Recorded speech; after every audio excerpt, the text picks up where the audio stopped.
இன்றைய வேளாண் ஆலோசனை நேரத்தில் சென்னை, காஞ்சிபுரம், திருவள்ளூர், வேலூர், கடலூர், விழுப்புரம், திருவண்ணாமலை ஆகிய மாவட்ட விவசாயிகளுக்கான வேளாண் ஆலோசனை. தற்பொழுது வானிலையின் காரணமாக நெற்பயிரில் இலை சுருட்டுப்புழு மற்றும் தண்டு துளைப்பான் தாக்கம் காணப்படுகிறது. இதனை கட்டுப்படுத்த 1 ஏக்கருக்கு கார்போசல்ஃபான் 400 மில்லிலிட்டர் அல்லது கார்டாப் ஹைட்ரோகுளோரைடு 600 கிராம் என்ற அளவில் காலை அல்லது மாலை தெளிக்கவும்.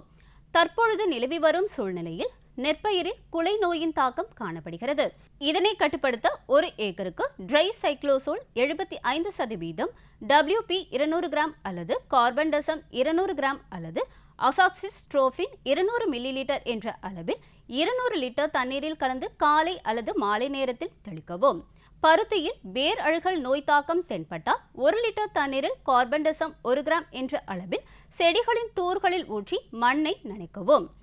வாழையில் சிக்காட்டோகா இலைப்புள்ளி நோய் தாக்கம் தென்பட்டால் 1 லிட்டர் தண்ணீரில் கார்பன்டசம் 1 கிராம் அல்லது புரோபிகோனோசோல் 1 மில்லிலிட்டர் அல்லது மேங்கோசப் 2.5 கிராம் மற்றும் ஒட்டும் திரவம் 1 மில்லிலிட்டர் கலந்து 10 முதல் 15 நாட்கள் இடைவெளியில் தெளிக்கவும்.